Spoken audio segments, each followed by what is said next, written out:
hace algo bastante hipócrita, que es hacerse ver él como inocente cuando le dice al pueblo que decidan si quieren condenar o no a Jesús. El pueblo lo condena. ¿Esto le quita la culpa a Pilato?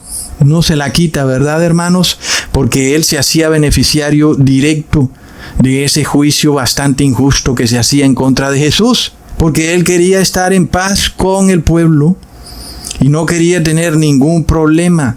Es el mismo asunto. Pilato debió ser bastante claro y haber dicho: no puedo condenar a este señor porque es inocente. Punto. No importándole las consecuencias que eso le trajera.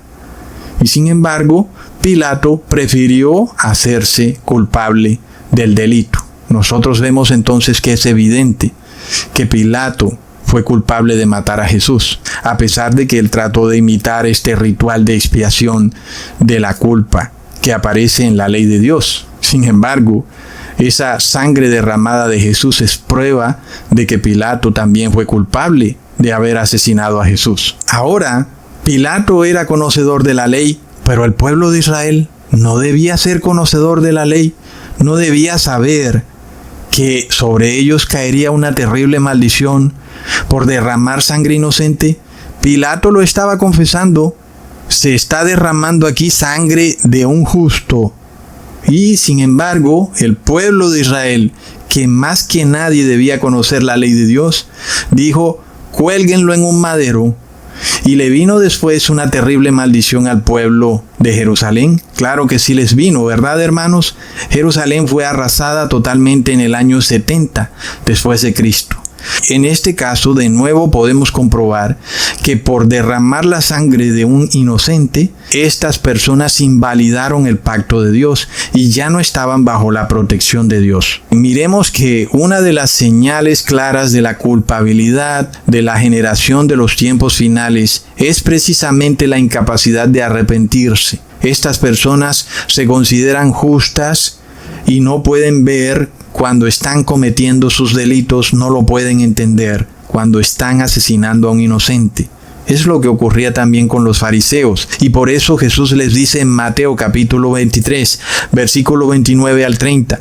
Ay de vosotros, escribas y fariseos hipócritas, porque edificáis los sepulcros de los profetas y adornáis los monumentos de los justos, y decís: si hubiésemos vivido en los días de nuestros padres, no hubiéramos sido sus cómplices en la sangre de los profetas, que son los justos. Y si se le preguntara a algún católico o evangélico si es cómplice de la sangre de los mártires asesinados por el Santo Oficio en la Edad Media, la mayoría te dirían que no, y que tampoco pudieran ser juzgados por esos delitos porque ocurrieron hace mucho tiempo.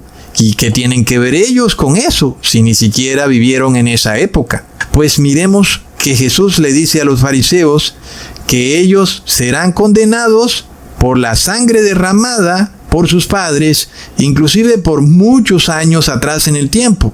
Y esto es lo mismo que nosotros podemos ver en el Apocalipsis. Leamos en Apocalipsis capítulo 6, versículo 9 al 10.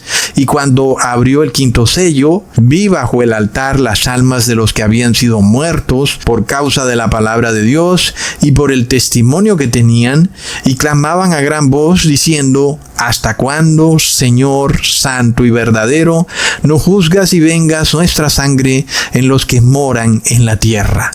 Aquellos que hoy reciben estos remedios o tratamientos génicos creados con líneas celulares clonadas de fetos abortados son los mismos que, por su adherencia a las instituciones que directamente mataron a esos santos de Dios hace 300 años, se hacen cómplices también de esos asesinatos. Hasta el día de hoy, la Iglesia Católica no ha sido condenada por los cientos de millones de cristianos que envió a la hoguera, ni se ha exigido siquiera pago de indemnización alguna para los que eran familiares de esos mártires. Y por supuesto, la justicia mundana es totalmente inoperante. Sin embargo, donde la justicia humana falla, Dios interviene, aunque tarda, pero siempre termina llegando un juicio justo sobre el criminal. Miremos que Jesús inclusive culpa a los fariseos no solo por los crímenes de sus padres, sino también inclusive por el crimen que cometió Caín en contra de Abel. Leamos en Mateo capítulo 23, versículo 35, para que venga sobre vosotros toda la sangre justa que se ha derramado sobre la tierra, desde la sangre de Abel, el justo, hasta la sangre de Zacarías, hijo de Berequías, a quien matasteis entre el templo y el altar. Ahí está, hermanos.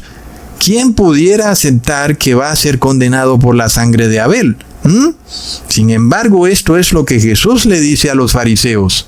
Miren, ustedes también mataron a Abel, y recordemos que Zacarías murió en el año 805 a.C., casi 8 siglos atrás. Y Jesús, sin embargo, los está culpando de esas muertes y de todas las muertes o asesinatos de profetas martirizados en Jerusalén. Así que esta excusa de la Santa Inquisición, de que debido a que la muerte de los fetos fue hace mucho tiempo, en 1973 y en 1985, y que ahora lo que se usa son líneas celulares clonadas y que los fetos ya fueron enterrados, lo cual según ellos quiere decir que ya nadie participa de ese crimen y que por eso nadie puede ser condenado por ese crimen. La realidad es que quienes creen así no solo serán condenados por esos crímenes, sino por la sangre de todos esos mártires que derramó la Santa Inquisición. Es que, hermanos, no es en lo absoluto coincidencia que quien aconseja pasar por alto estos crímenes o abortos para recibir la vacuna sea precisamente la Santa Inquisición, ¿verdad, hermanos? Hoy la Iglesia Católica le ha cambiado el nombre a Discaterio para la doctrina de la fe. Sin embargo, los que hoy reciben estas vacunas se ponen de acuerdo con los mismos que han derramado la sangre inocente en el pasado. Y eso, por supuesto, buscando un beneficio. Es el beneficio de poder participar en la sociedad. También lo vimos.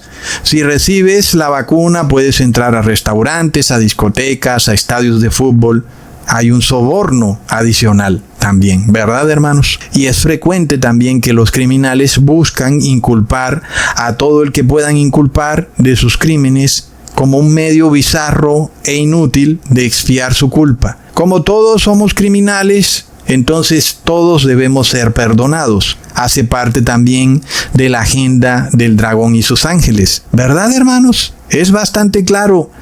Ellos quieren que todo ser humano en esta tierra viole la ley de Dios de una forma o de la otra. Y eso ellos lo hacen para que Dios tenga que volver a empezar otra vez, porque el número de los 144,000 no se pudo completar porque pecaron, y entonces Dios tiene que tratar otra vez de darle tiempo a este mundo caído para que los 144,000 se completen en algún momento. Pero eso no va a pasar. Nosotros sabemos que este mundo tiene sus días contados y esos días se acercan al año 2031.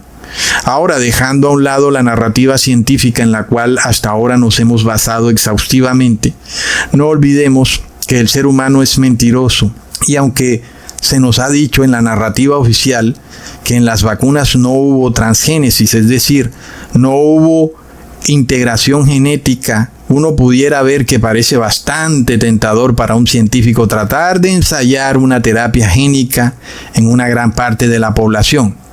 Aclarando que no podemos saber quién tiene el ADN modificado y quién no, ¿verdad, hermanos? ¿Cómo pudiéramos saberlo?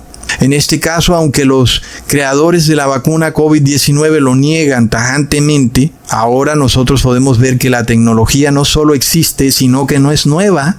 Es una tecnología de hace 30 años. Nada más que no habían podido lograr ensayarla en toda la población al mismo tiempo. En este caso, la transgénesis, que es la modificación genética usando un adenovirus, nos revela a un nuevo ser humano genéticamente modificado. En el caso de los que reciben el 666, ellos están haciendo hijos de la bestia, como ya lo habíamos analizado bíblicamente. Y esta transgénesis es como una manera de expresar esa nueva paternidad del dragón en seres humanos que ya no son creados de Dios, sino que han sido mutados y que ahora tienen todo tipo de ADN en sus cuerpos, tal vez ADN de bebés abortados o ADN de bestias inmundas. Sin embargo, ya no podemos hablar de seres humanos creados por Dios, porque tienen un ADN distinto.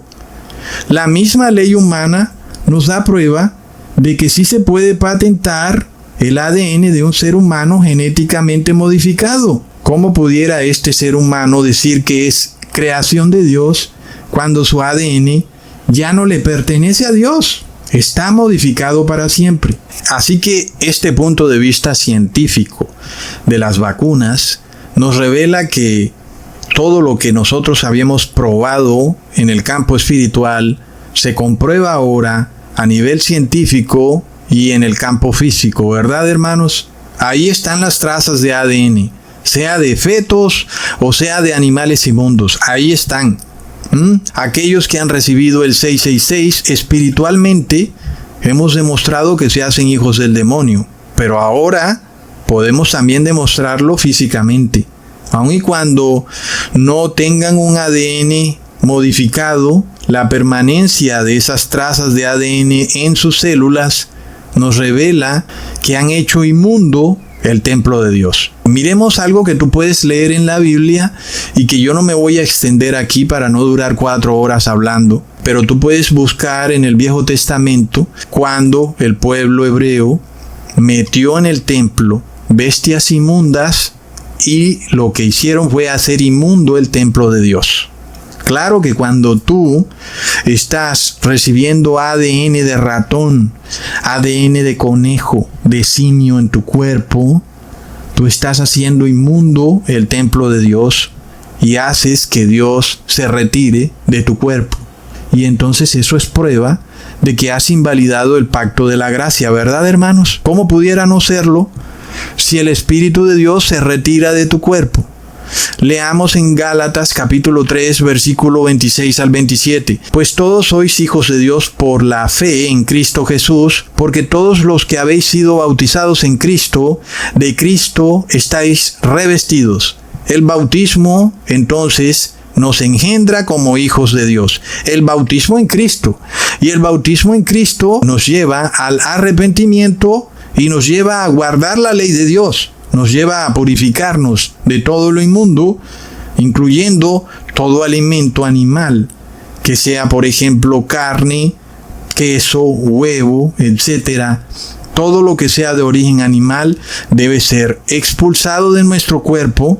Debemos abstenernos de comer eso para no hacer al templo de Dios inmundo. Este proceso de cambio en el ser humano, de ser una persona pecadora a ser una persona que guarda la ley de Dios, es lo que conocemos como un ser humano nacido nuevamente. Y en este caso, por eso, tenemos el concepto del bautismo de Jesús.